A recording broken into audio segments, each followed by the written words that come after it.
ինչ պրոբլեմ ունենք, այսինքն ինչի չենք դա, այդ ինֆորմացիան ինչի չենք բացում։ Այդքան խոսում ենք թափանցիկության մասին, չգիտեմ ինչի մասին, հակակոռուպցիոն քաղաքականության մասին, ինչի չենք բացում։ Մենք հիմա օրենքի նախագիծ ենք շրջանառում, պարոն վարչապետ, եւ պարտավորվել ենք երկրորդ 6-ամսյային հաշվետվությունների շրջանակում, պարտավորվել ենք, որ գնահատման օրենքի փոփոխություն կներկայացնենք։ Որտեղ ենք պարտավորվել։ Այն յուրաքանչյուր 6 ամսվա մեր կատարողականներով, որ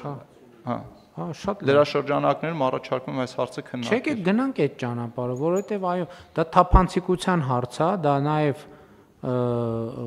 տեսանելիության հարց է, նաև հակակոռուպցիոն իմաստով կարևոր նշանակություն ունի եւ շուկայի վիճակը գնահատելով եւ շուկայական արժեքները գնահատելու առումով, որովհետև շուկայական արժեքները գնահատելու համար այս գույքերի այդ թվում նաև բանա չի արվում։ Ճիշտ եք ասում, եթե կողքի հողը ասենք օրինակ վաճառվել է $1 միլիոն, մասնավորը մասնավորի, կպած հողը նույն տարածությամբ մեկ է համայնքը կամ կառավարությունը վաճառում են ենթադրենք $100,000, ինչի։ Ու դա պրոբլեմ է, եւ մենք այդ պրոբլեմն ենք ուզում լուծել եւ այդ շղթայի մեջ իհարկե ձեր ասածը կարևոր օղակ է, համեցեք։ Շնորհակալություն, պարոն վարչապետ։ Բողոքների հիմնական բաժինը հետևյալն է, որ հակամրցակցային իրավիճակներ են ստեղծում աճուրդների ժամանակ այն դեպքում, երբ հայտնի է դառնում աճուրդների մասնակիցների կազմը, եւ փոքր համայնքներում հատկապես փորձում են խնդրանքներով, հորդորներով, երբեմն ճնշումներով ստիպել, որպեսզի աճուրդի մասնակիցները դուրս գան եւ հակամրցակցային իրավիճակ ստեղծվի եւ կոնկրետ մարդը տիրանա այդ գույքին։ Օրինակ, չգիտեմ, մեր մեծ պապի երազանքներ էս հողագտորը ունենալ եւ խնդրում եմ հանի քո հայտը, որպեսզի մենք դա գնենք։ Հիմա ուզում եմ համոզվել, որ այս օրենքով մենք այդ խնդիրը լուծում ենք։ Չէ, բայց մենք կներեք, օրենքով ո՞նց ենք այդ մարդը ուզում է հող առնի, բա մրցակցային է, մեկն էլ պետք է կողքից խնդրի, ասի մի արա, հո չենք կարող ասենք, բան, խնդրանքը քրեականացնենք։ Պարոն վարչապետ, նախապես հայտնի է դառնում, թե ովքեր են դիմել այդ հայտերին եւ սկսում են ընկնել այդ հասցեներով եւ խնդրել, որպեսզի իրանց հայտը հանեն։ Հետո չհանեն հայտը։ Չէ, դե փոքր համայնքներում խնդիրներ առաջանում սրանով։ Ես անկեղծ ասած դա չեմ հասկանում։ Մի հատ էլ չէ, պետք է լինի թափանցիկ, թող բան չանեն։ Ասենք էդ էլ է ուրիշ բան, դե խնդրեցին, արեցինք, մի արա։ Դու էլ իրան խնդրի, ասա չէ, ես էլ քեզ եմ խնդրում, իմ էլ պապու երազանքն է եղել,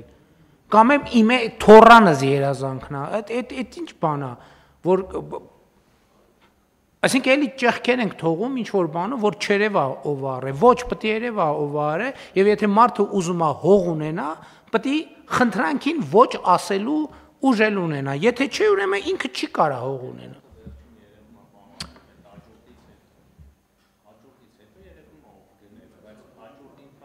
Աճուրդից հետո էլ հետո պարզվում է, որ այդ գնողը չի, մենք հիմա տասնյակ քրեական գործ ունենք, որ գնողը չի գնողը։ Ես կարծում եմ, որ ընդհանրապես որևէ պատճառով թափանցիկությունը չապահովել ճիշտ չի։ Գնում ենք թափանցիկության ճանապարհով, գնում ենք բան ճանապարհով, թափանցիկության ճանապարհով։ Թող մարդը ասի, այսինքն մասնավորի գույք է ձեռք բերվում, թող ով է հայտ ներկայացրել, թող երևա։ Հիմա չի երևում։ Հիմա երևում է, թե չի երևում։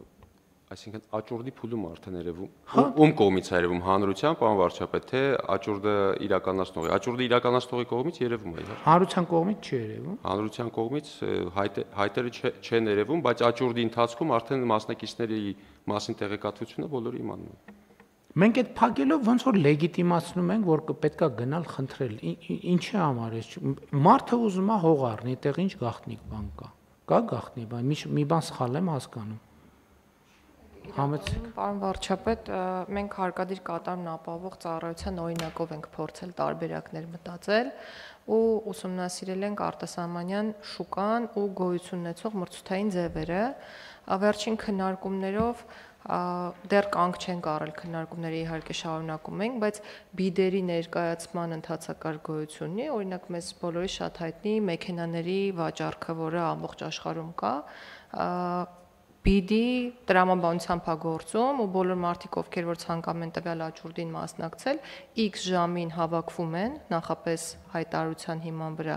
ու մասնակցում են տվյալ աճուրդին, այսինքն այդտեղ կարող ենք որոշել տվյալները ապանձնավորված են, անձնավորված են, սա երկրորդական նշանակություն ունի, հիմնական նշանակություն ունեցող հանգամանքը այն է, որ բոլորը գալիս են հավաքվում են էլեկտրոնային հարթակում, եթե ինչ որ գույք իրենց համար հետաքրքրություն է ներկայացնում եւ սկսում են մասնակցել աճուրդին, եւ աճուրդը շատ դինամիկ է տեղի ունենում եւ արդյունքը ֆիքսվում է, հա, էլեկտրոնային հարթակի միջոցով կոճակ սեղմելու միջոցով մարդիկ բարձրացնում են իրենց կողմից առաջարկվող գինը եւ վերջում էլեկտրոնային համակարգը ավտոմատ կերպով որոշում է հաղթողին, այսինքն ես կարծում եմ լավագույն մոտեցումն այն է, որ պետք է այնպիսի կոնցեպտ ունենանք, որ ֆիզիկական անձի ներգործությունը բացառ աճուրդի մի մասնակիցը գիտի էլ ովքեր են մասնակցում։ Դա ընտրության հարց է, այո, եթե գրանցված յուզեր է, անուն ազգանունով նույնականացվում է եւ մյուսները Ես ուղղակի մի բան գիտեմ, ոչ թափանցիկությունից միշտ օգտվում են ոչ թե այն բանը, այն այսպես ասած, որ մենք ուզում ենք ինչ որ մարդու պաշտպանենք, դրանց պաշտպանվում են այն մարդիկ, ովքեր պաշտպանության կարիք չունեն։ Պարոն վարչապետ, հիմա մեխանիզմը ինչպես է գործում։ Նախապես հայտարարվում է աճուրդի մասին, դիմողները դիմում են, հետո ծանուցվում են աճուրդի կայացման օրվա մասին, դա տևող process է, շատ հաճախ ծանուցումները թղթային տարբերակով են ուղարկվում։ Լավագույն տարբերակը էլեկտրոնային հարթակի առկայությունն է, եւ այստեղ էլ նաեւ մենք կարող ենք խրախուսել մեր քաղաքացիներին ունենալ նույնականացման միջոցներ, որպեսզի յուրաքանչյուր կարողանա մասնակցի ապագայում այդ աճուրդների իրականացմանը։ Համեցեք պարոն։ Պարոն վարչապետ, ես կարող եմ ենթադրել, որ պարոն Հարությունյանը նկատի ունի այնպիսի իրավիճակներ, որտեղ հատկապես փոքր համայնքներում այդ խնդրելը լավ մի բան, բայց կարան լինեն ավելի ներգործելու մի քիչ ոչ լավ մեթոդներ, ճնշել, չգիտեմ, լինում են գերդաստաններ մեծականակ են, լինում են գերդաստաններ, որ ավելի նվազ քանակով են կամ ինչ դիրք ունեն, եւ տրվեն ճնշումների եւ չիրականացնեն են գործունեությունը, որը մտադիր են։ Բայց սա մի բան, ես ուզում եի նաեւ անդրադառնալ վաճառքի գների վերաբերյալ բարձրացած հարցին,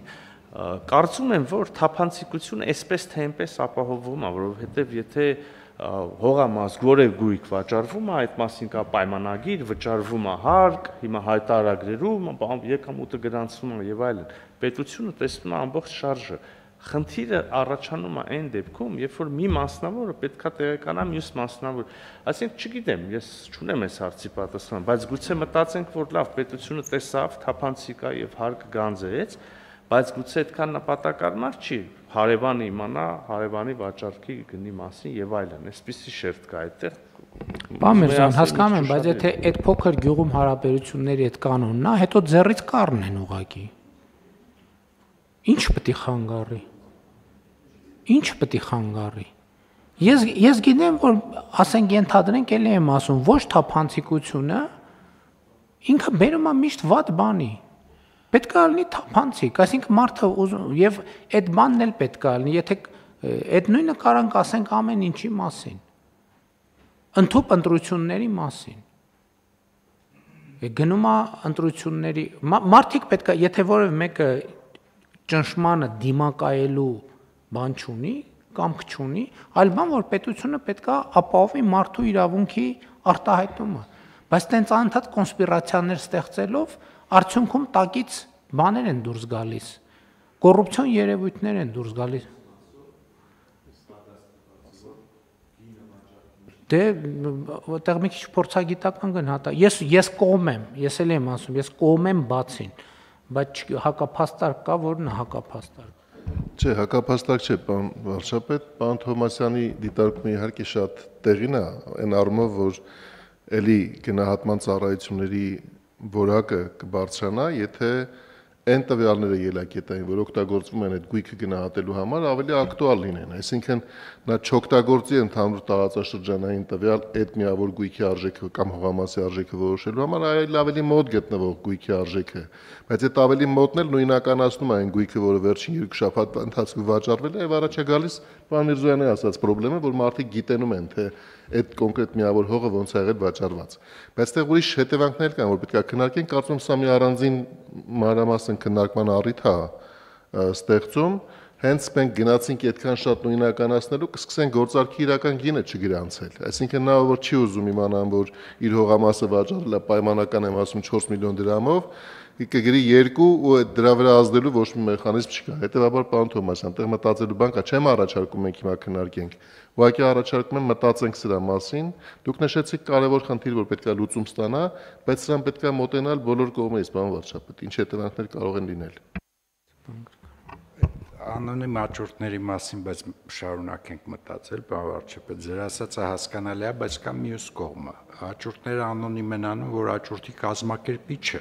չիմանա ով է մասնակցում, որպեսզի կոռուպցիոն բան չառաջանա։ Ես գիտեմ երկրներ, որտեղ պետական գնումների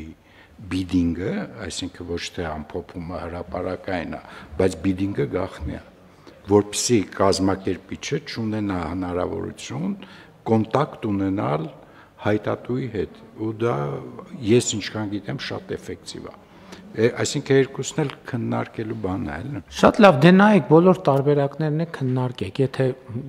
եթե եզրակացությունը, բայց եկեք իրոք բոլոր կողմերից նայենք, որ այդ թափանցիկության, այդ կոնֆիդենցիալության հետևում այլ պրոցեսներ չգեներացվեն, ինչը սովորաբար տեղի ունեն։ Փորձագիտական գնահատման անհրաժեշտություն կա, փորձագիտական մակարդակում գնահատեք, ոնց գնահատվի, տենց էլ գնանք առաջ։ Շատ լավ, հարցը դրվում է քվեարկության, ովքեր են դեմ որոշման ընդունմանը, դեմ չկա, որոշումն ընդունված է։